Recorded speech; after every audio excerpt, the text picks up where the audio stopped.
আসসালামু আলাইকুম ওয়া রাহমাতুল্লাহ। ইসরাফিল ফেরেশতা জন্মের 1500 বছর পর এবং জিব্রাইল ফেরেশতা জন্মের 500 বছর পর হযরত আজরাইল ফেরেশতার জন্ম হয়।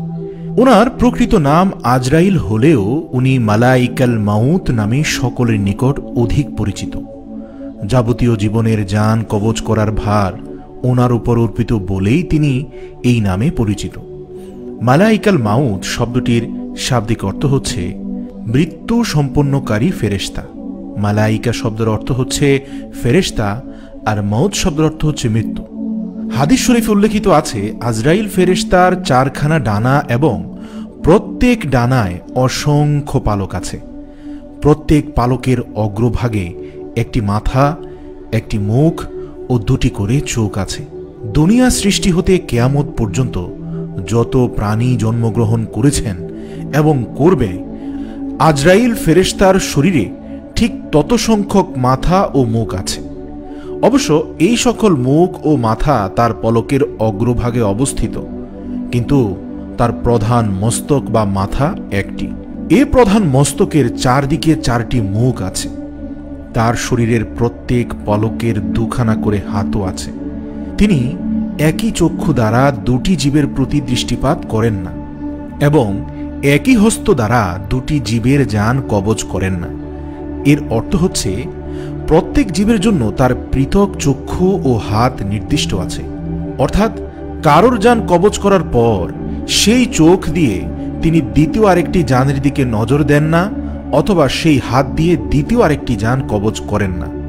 একজন বিশেষ ব্যক্তির জান কবজ করার সাথে সাথে তার শরীর থেকে 2টি হাত ও 2টি চোখ বিলুপ্ত হয়ে যায়। পক্ষান্তরে কোনো জীবের জন্মগ্রহণের সাথেই তার শরীরের একটি মাথা, একটি মুখ, 2টি চক্ষু ও 2খানা হাত উৎপন্ন হয়। এরূপে প্রত্যেক দিন তার শরীর হতে সহস্র মাথা ও হাত লুপ্ত হয়ে যাচ্ছে এবং নতুন মাথা ও হাত উৎপন্ন হচ্ছে। চতুর্থ আসমানে আজরাইল ফেরেশতার বিরাট সিংহাসন ও দপ্তর অবস্থিত। ফেরেশতাদের মধ্যে আজরাইল ফেরেশতা সর্বাপেক্ষা বিরাট, ভীষণ এবং প্রবল শক্তিশালী। আজরাইল ফেরেশতার ডান হাত পৃথিবীর পশ্চিম সীমান্ত পর্যন্ত এবং বাম হাত পূর্ব সীমান্ত পর্যন্ত বিস্তৃত আছে। তার এক পা পৃথিবীর উত্তর সীমান্ত পর্যন্ত এবং আরেক পা পৃথিবীর দক্ষিণ সীমান্ত পর্যন্ত প্রসারিত। আজরাইল আলাইহিস সালামের ডানে ও বামে অগণিত ফেরেশতা বিভিন্ন কাজে তাকে সহায়তা করার জন্য দণ্ডায়মান আছেন। তিনি বিরাট একটি আসমানে উপবিষ্ট আছেন এবং সামনে একটি বিরাট টেবিল স্থাপিত আছে। টেবিলের উপর জগতের প্রত্যেকটি প্রাণীর নাম লিখিত বিরাট একটি ডায়েরি সর্বদা উন্মুক্ত আছে। কোন দিনে, কোন মুহূর্তে, কোন স্থানে কিভাবে কার জান কবজ করতে হবে তা এই বিরাট দপ্তরে লিখিত আছে।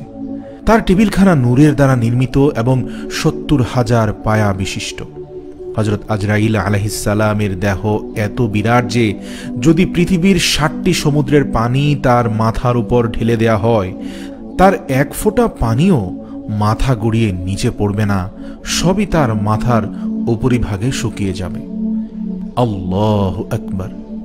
যেমন ধরুন, আমাদের মাথার উপরে 1 ফোঁটা পানি কেউ ফেলে দিল, সেখানে কিন্তু সেই 1 ফোঁটা পানি মাথা বেয়ে গড়িয়ে পড়বে না, তা মাথার উপরেই শুকিয়ে যাবে। একইভাবে আজরাইল ফেরেশতার মাথার উপরেও পৃথিবীর 7 সমুদ্রের পানি শুকিয়ে যাবে, গড়িয়ে পড়বে না। হযরত রাসূল সাল্লাল্লাহু আলাইহি ওয়াসাল্লাম বলেছেন, সমস্ত পৃথিবী আজরাইল ফেরেশতার নিকট এইরূপ ভাবে উপস্থাপন করা হয়েছে যে একজন মানুষের সামনে প্লেট ভর্তি খাদ্যের মতো, যা তার সামনে বিভিন্ন খাদ্য দ্বারা সাজানো গোছানো রয়েছে। লোকটি যেমন ইচ্ছে তেমন ভাবে যে কোনো খাবার উঠিয়ে আহার করতে পারে, তাকে কোনরূপ অসুবিধা বোধ করতে হয় না। আজরাইল ফেরেশতা ঠিক সেই রূপ পৃথিবীটাকে একটা প্লেট ভর্তি খাবার হিসাবে নিজের সামনে স্থাপন করে বসে আছেন। যে কোনো প্রাণীর প্রাণ যে কোনো মুহূর্তে কবজ করতে তিনি একেবারেই দক্ষ এবং অভিজ্ঞ। হাদিস শরীফ উল্লেখিত আছে, হযরত রাসূল সাল্লাল্লাহু আলাইহি ওয়াসাল্লাম যখন মেরাজ শরীফে গমন করছিলেন, তখন জিব্রাইল ফেরেশতার সাথে তিনি আজরাইল ফেরেশতার নিকটবর্তী হয়ে তাকে আসসালামু আলাইকুম ইয়া মালাইকাল মাউত বলে সালাম করেছিলেন। কিন্তু মালাকাল মউত সালামের কোনো জবাব দিলেন না। এতে রাসূল সাল্লাল্লাহু আলাইহি ওয়াসাল্লাম বড্ড অবাক হয়ে গেলেন। ঘটনা কি? আজরাইল তার সালামের জবাব দিচ্ছে না কেন? সাথে সাথে আল্লাহ পাকের তরফ থেকে তৎক্ষণাৎ আদেশ এলো যে, হে আজরাইল, আমার প্রিয় হাবিবের সালামের জবাব দাও। এবং সাথে সাথে আল্লাহ পাক তাকে নির্দেশ দেন, আমার হাবিবের প্রত্যেকটি প্রশ্নের উত্তর সঠিকভাবে তুমি দাও। আজ তোমার দাপ্তরিক কাজের ছুটি ঘোষণা করা হলো।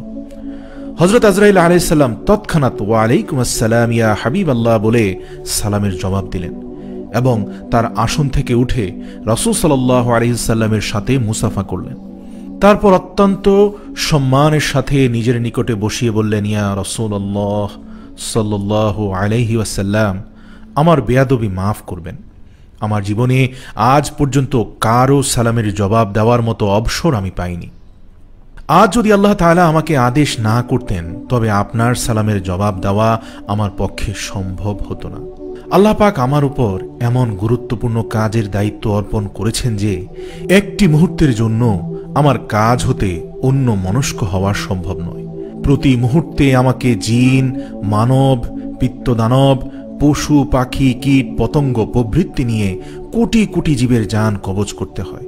অথচ তাদের জান কবজ করার জন্য নির্দিষ্ট সময়ের একটি মুহূর্ত পূর্বে বা এক মুহূর্ত পরেও করার কোনো সুযোগ আমার নেই। আজ আপনার শুভ আগমন উপলক্ষে এই সর্বপ্রথম রব্বুল আলামিনের আদেশে আমার দফতরের যাবতীয় কাজ একদিনের জন্য বন্ধ রেখে আপনার সাথে কথা বলার অবসর পেয়েছি। আমার জীবনে এটি সর্বপ্রথম অবসর। হযরত রাসূল সাল্লাল্লাহু আলাইহি ওয়াসাল্লাম জিজ্ঞেস করলেন, হে আজরাইল, আপনি কিভাবে মানুষের জান কবজ করে থাকেন, কিভাবে প্রাণীদের জানই বা কবজ করে থাকেন? হযরত আজরাইল আলাইহিস সালাম উত্তরে বললেন, ইয়া রাসূলুল্লাহ, আমার সামনে যে বিরাট গাছটি দেখছেন, প্রত্যেকটি পাতার উপরে পৃথিবীর যাবতীয় প্রাণীর নাম লিখিত আছে। যখন কারো মৃত্যুর সময় নিকটবর্তী হয় তখন মৃত্যুর 40 দিন পূর্বে তার নাম লিখিত পাতাটি জল রং ধারণ করে। অতঃপর মৃত্যুর দিন সেই পাতাটি আমার সামনে এই টেবিলে উপস্থাপন করা হয়। আমি তৎক্ষণাৎ আমার কাছে থাকা ডায়েরি বইটি খুলে সে প্রাণীটির কোন মুহূর্তে কোথায় কিভাবে জান কবজ করতে হবে তা নির্ধারণ করে দেই এবং আমার একজন সাহায্যকারী ফেরেশতাকে এই কাজের দায়িত্ব দিয়ে আমি পাঠিয়ে দেই তার জান কবজ করতে। যদি সেই ব্যক্তি আল্লাহর প্রিয় বান্দা হয় তবে আমার ডান দিকে দণ্ডায়মান একজন ফেরেশতাকে পাঠিয়ে দেই, সে গিয়ে খুব আহসানের সাথে জান কবজ করে নিয়ে আসে। আর সেই ব্যক্তি যদি আল্লাহর নাফরমান বান্দা হয় তবে আমার বাম দিকে দণ্ডায়মান একজনকে পাঠিয়ে দেই, সে গিয়ে অত্যন্ত নিকৃষ্টভাবে তার জান কবজ করে নিয়ে আসে। হযরত রাসূল সাল্লাল্লাহু আলাইহি সাল্লাম আবারও প্রশ্ন করলেন, হে ভাই আজরাইল, রূহ বা আত্মা বলতে আমরা যা বুঝি তা আসলে কি প্রকারের জিনিস? আজরাইল আলাইহিস সালাম বললেন, রূহ যে কি জিনিস ইয়া রাসূলুল্লাহ, আমি তা সঠিকভাবে নিজেও আজ পর্যন্ত অবগত নই। তবে একমাত্র বলতে পারি যে কারো জান কবজ করার পর আমার হাতের তালুতে আমি সামান্য একটু ভার অনুভব করি, কিন্তু এটির আকৃতি প্রকৃতি নিয়ে আমার কোনো ধারণা নেই। আল্লাহু আ'লাম। হযরত রাসূল আকরাম সাল্লাল্লাহু আলাইহি ওয়াসাল্লাম আবার জিজ্ঞেস করলেন, আপনার মাথার চারদিকে 4টি মুখ, আমি যেদিকে ফিরছি নতুন আরেকটি মুখ দেখতে পাচ্ছি, এর কারণ কি? আজরাইল আলাইহিস সালাম উত্তরে বললেন, আমার সম্মুখের মুখটি যেটি আপনি এখন দেখতে পাচ্ছেন সেটি নূরের দ্বারা প্রস্তুত। এর দ্বারা মুমিন বান্দাদের জান কবজ করার আদেশ প্রদান করা হয়ে থাকে। ডান দিকের মুখটি আল্লাহর ক্রোধের দ্বারা প্রস্তুত।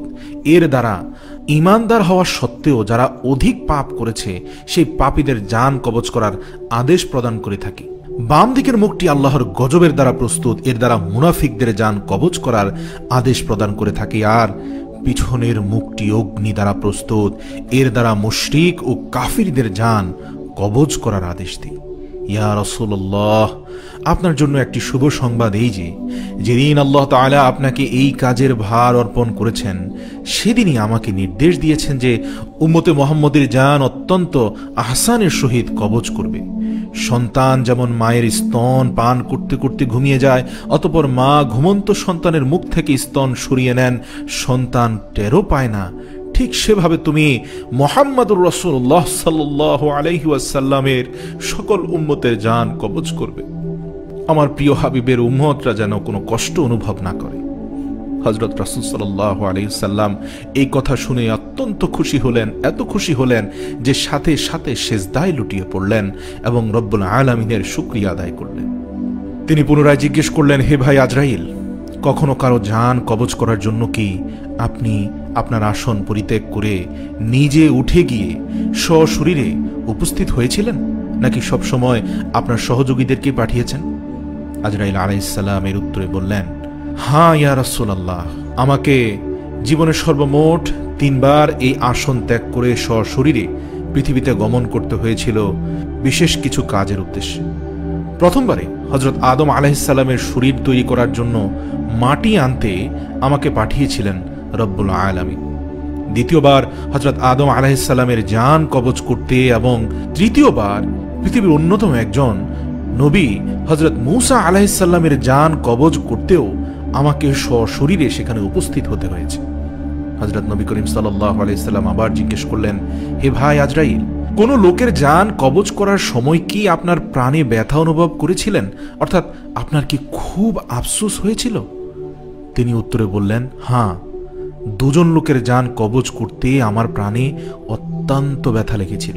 তাদের মধ্যে একজন দুনিয়ার বিখ্যাত বাদশাহ সাদ্দাত, যে জীবন যৌবন সব কিছু বিলিয়ে দিল দুনিয়াতে জান্নাত নির্মাণ করার জন্য। সে পৃথিবীর সবচেয়ে জাঁকজমকপূর্ণ আরাম আয়েশের জান্নাত প্রস্তুত করেছিল ঠিক, কিন্তু তাতে প্রথম পা দেওয়ার পূর্বেই আমার উপর নির্দেশনা আসলো যেন তার জান কবজ করে নেওয়া হয়। এই জান কবজ করার সময় আমার অন্তরে অনেক আঘাত লেগেছিল, কিন্তু রব্বিজুল জালালি ওয়াল ইকরামের নির্দেশনা কোনোভাবেই অমান্যযোগ্য নয়।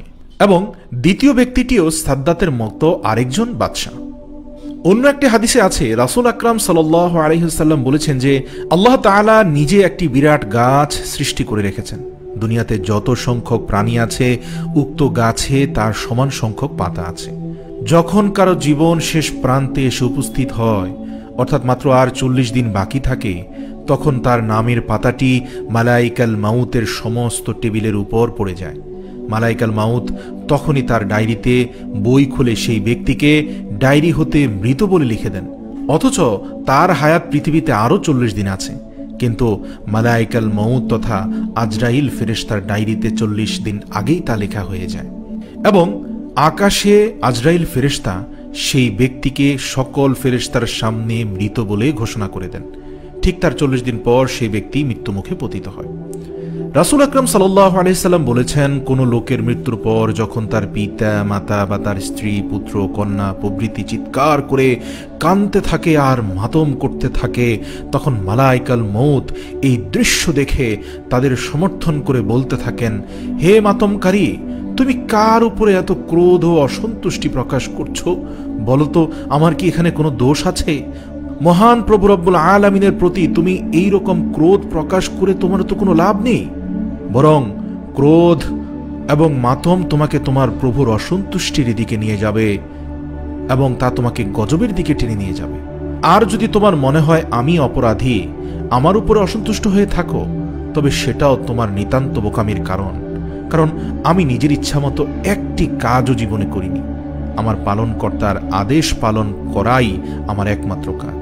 আমি সেই সর্বশক্তিমান মহান প্রভুর কসম করে বলছি, এই ব্যক্তির জন্য নির্দিষ্ট খাদ্যের একটি দানা বাকি থাকার পূর্বেও আমি একে দুনিয়া থেকে উঠিয়ে নিয়ে যাইনি। সুতরাং আমার প্রতি ক্রোধ করারও কোনো কারণ নেই, আর মহান প্রভুর প্রতি ক্রোধ করা তো তোমার জন্য জঘন্য অন্যায়।